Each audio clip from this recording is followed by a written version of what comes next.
Hi friends. రాముడు విభీషణుని పిలిచి, లంకాధిపతి విభీషణ, నీవు వెంటనే సీతను నా వద్దకు తీసుకొని వచ్చుటకు తగిన ఏర్పాట్లు చెయ్యి అని ఆదేశించాడు. తరువాత విభీషణుడు లంకా నగరంలోకి వెళ్ళాడు.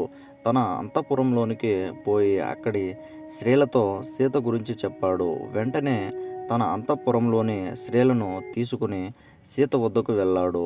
అంతఃపుర స్త్రీల ద్వారా రాముని మాటలను సీతకు వినిపించాడు.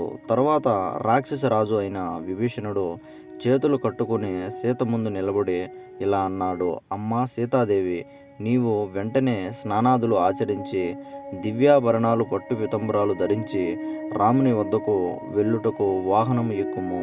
నీ భర్త రాముడు నిన్ను చూడవలనని ఆతురతగా ఉన్నాడు అని వినయంగా పలికాడు. ఆ మాటలు విన్న సీత విభీషణుతో ఇలా అంది: ఓ రాక్షస రాజా విభీషణ, నేను ఉన్న పలంగానే నా భర్త రాముణ్ణి చూడవలనని అనుకుంటున్నాను.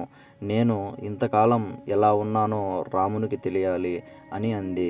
దానికి విభీషణుడు, అమ్మా సీత, రాముడు చెప్పినట్టు చేయడం మంచిదేమో అని అన్నాడు.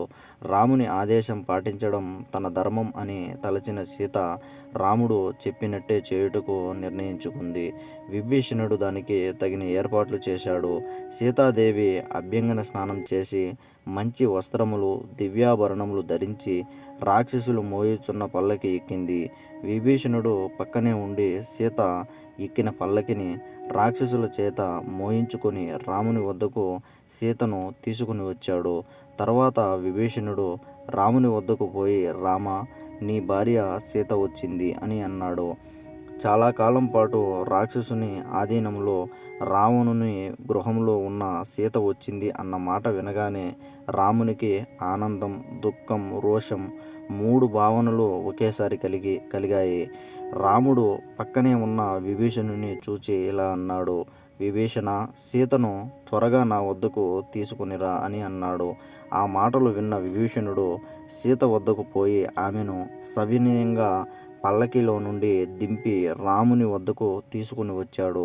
రాముని ఎదురుగా నిలబడ్డ సీత కనురెప్పలు పైకి ఎత్తి రాముని వంక చూచింది. చాలా కాలం తర్వాత భర్తను చూచిన సీత మనసు ఆనంద సాగరంలో తేలిపోయింది. అప్పుడు రాముడు సీత వంక చూచి ఇలా అన్నాడు: ఇన్ని రోజులు రావణుడి ఒడిలో నలిగిన దానవు, రావణుడు నిన్ను తన కామదృష్టితో నిరంతరము నిన్ను చూచి ఉంటాడు. అటువంటి నిన్ను నేను ఎలా స్వీకరిస్తాను అని అన్నాడు. రాముని నోటి నుండి వచ్చిన ఆ మాటలు విన్న సీత పెనుగాలి తాకిడికి అల్లాడిన లతలా గజగజ వణికిపోయింది. రాముడు పలికిన పలుకులకు సీత మనసు తీరని వ్యధ చెందింది. రాముడు అడిగిన కర్ణ కఠోరమైన మాటలు విని మనస్తాపం చెందిన సీత అగ్ని ప్రవేశం చేసింది. అగ్ని బగబగా మండింది. సీతను తనలో కలుపుకుంది. అగ్నిదేవుడు మానవ రూపంతో సీతను ఒక తండ్రి తన కుమార్తెను తీసుకుని వచ్చినట్టు తీసుకుని వచ్చాడు. సీత కూడా అప్పుడే ఉదయించిన సూర్యుని వలె ప్రకాశిస్తూ ఉంది. దోషరహితురాలైన సీతను అగ్నిదేవుడు తీసుకుని వచ్చాడు, రామునికి అప్పగించాడు. హవ్యవాహనుడైన అగ్ని రామునితో ఇలా అన్నాడు: ఓ రామ, ఇదిగో నీ సీత, నీకే క్షేమంగా అప్పగిస్తున్నాను. ఈమె ఏ పాపము చేయలేదు. ఈమె చరిత్ర పవిత్రమైనది. ఈ సీత త్రికరణ శుద్ధిగా నిన్నే నమ్ముకుంది, నిన్నే మనసులో నిలుపుకుంది అని చెప్పి అక్కడి నుండి వెళ్ళిపోయాడు. Please subscribe Telugu fax channel. ఇలాంటి మరిన్ని వీడియోస్ కోసం మన ఛానల్ని సబ్స్క్రైబ్ చేసుకోండి. అలాగే పక్కనే ఉన్న బెల్ ఐకాన్ని ప్రెస్ చేయండి.